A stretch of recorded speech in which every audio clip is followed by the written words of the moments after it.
Welcome friends, I'm Smita Katti from the blog Smiling Colors, and today I'm revisiting my Himi Gouache paints. These are jelly paints and I'd unboxed them in a previous video. I'll leave the link right over here. And today I'm actually going to be opening it after a couple of weeks, and let's see how the jelly consistency is. I'm going to go ahead and protect my work surface and open up. So what I did when I used this last was I used some plastic wrap to cover the top surface.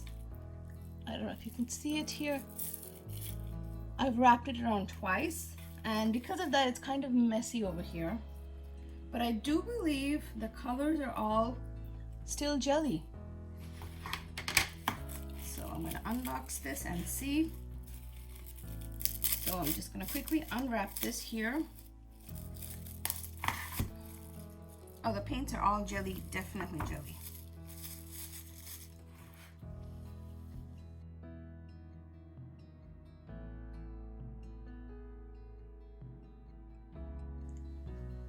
So the paints definitely retain their jelliness, so I'm excited to paint with them today.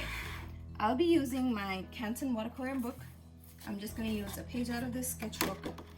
I have my paintbrushes and time to letter. I'll be using a round paintbrush. This is a size 9.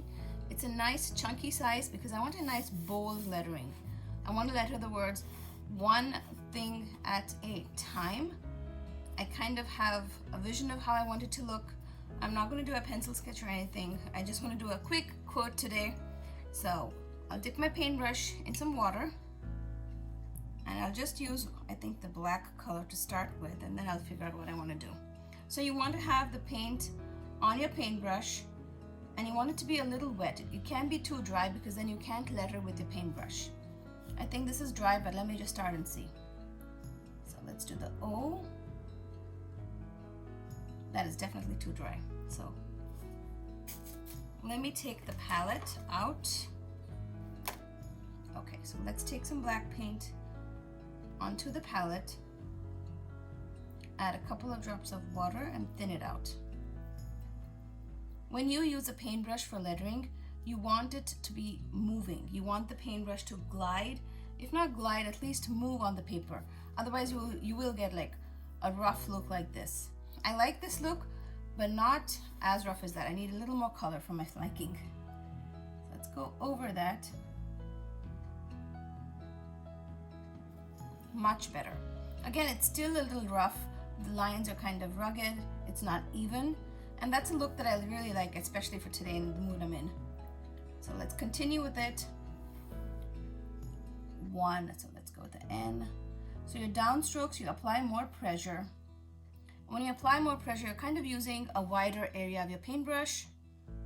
And let me just even out the ending there. A thinner line.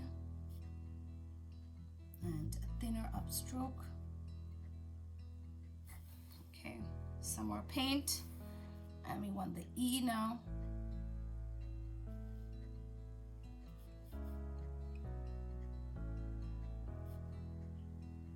So you want to rest your wrist on the paper, and that just helps me while lettering. So this is a really thick brush, so you're not going to get fine lines. You will need to use the tip of the brush to kind of go in and neaten your area. Okay, that's looking not bad. Let's move on. A little more water, a little more paint. Now I'm going to do a cursive font. Still kind of chunky and bold. Some more water. If I feel the paintbrush is kind of being resisted by the paper, I add more water. Okay, let's add our H.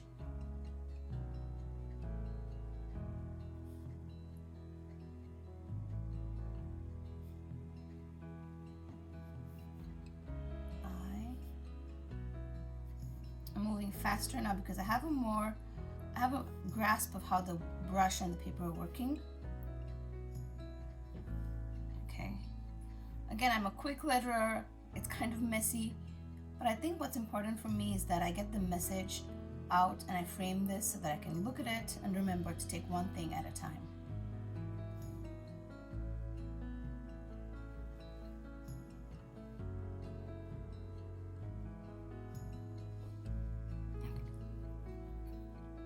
Adding a little more water because I got a lot of uneven edges. You want your lines to look pretty even if they're thick and thin. So I'm just connecting everything here. I'm using the real tip of my paintbrush for this. Just making sure they all look nice.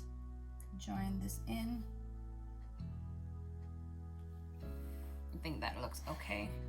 One thing at a time, okay? So let's do at and A. So more paint, more water. I'm just gonna add a little extra water this time, and I'll show you how it looks different when you have more water on your paintbrush. I want the letters A and T now. So I'm gonna go be more intentional. There's more liquid on the paintbrush, and you can see it's such a smooth letter in comparison to what I did with the thing. At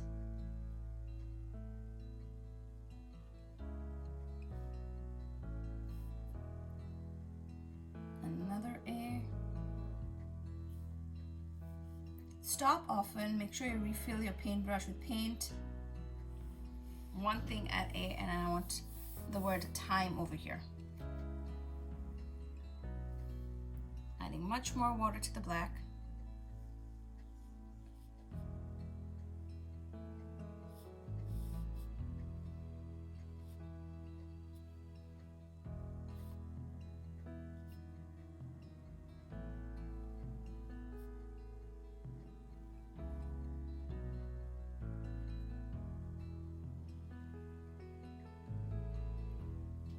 One thing at a time. So I really like the way this looked, but I think it's not my best work. So let's do it again. Yep, this was my warm-up page. So I'll just keep it over here in case you want to see how I change it on my second run. But the main thing I want to do is add a lot more water to my paintbrush, and that way I get a little grayer color, but I get more movement on the paper. And this time I don't want to start with the word one, I want to start with the word thing instead. That way I can have a more bouncy look.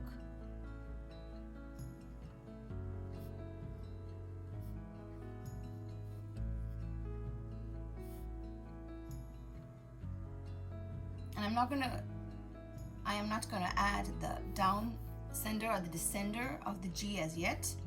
I will come back to it. That way I'll know how much space I have. So whenever I'm lettering a quote, a thing that I do very often is that I start in the middle. Not only that, I don't go in order also. Like I'm waiting for the G because I really think I might have more space after I add the A. So if you see in this example, my first example, I feel like this was a dead space. I could have pulled the G down and made it more dramatic.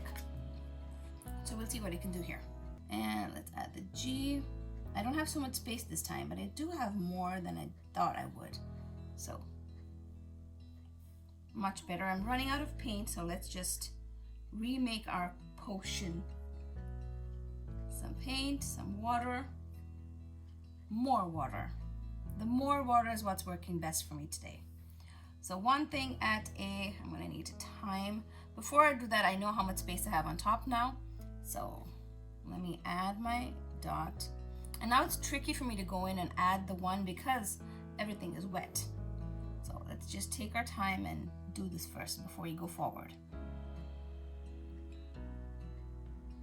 So I'm not doing a thick and thin for the one, I'm just doing like an even line so that I can fit the alphabets where I want it to be.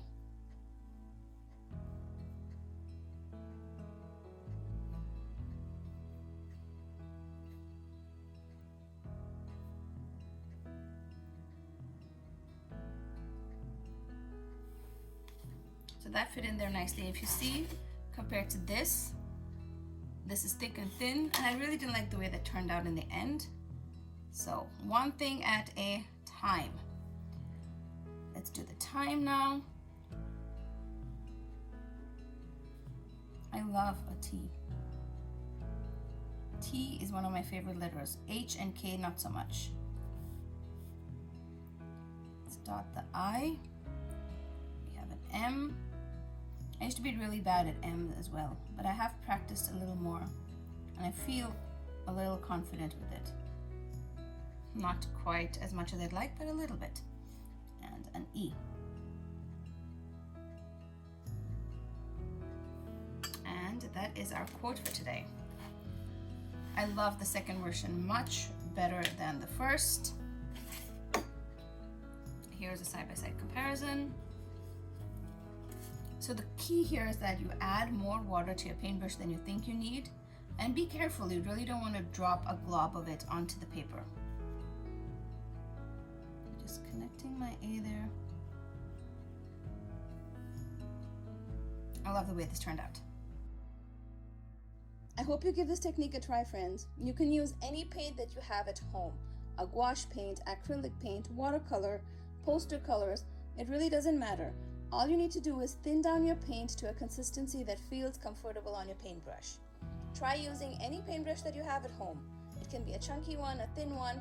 You can letter with any paintbrush really. Let me know in the comments below if you enjoyed today's video, and make sure to give this video a thumbs up before you leave. Your support means so much to me. I'll see you guys again soon with another video. Till then, happy crafting.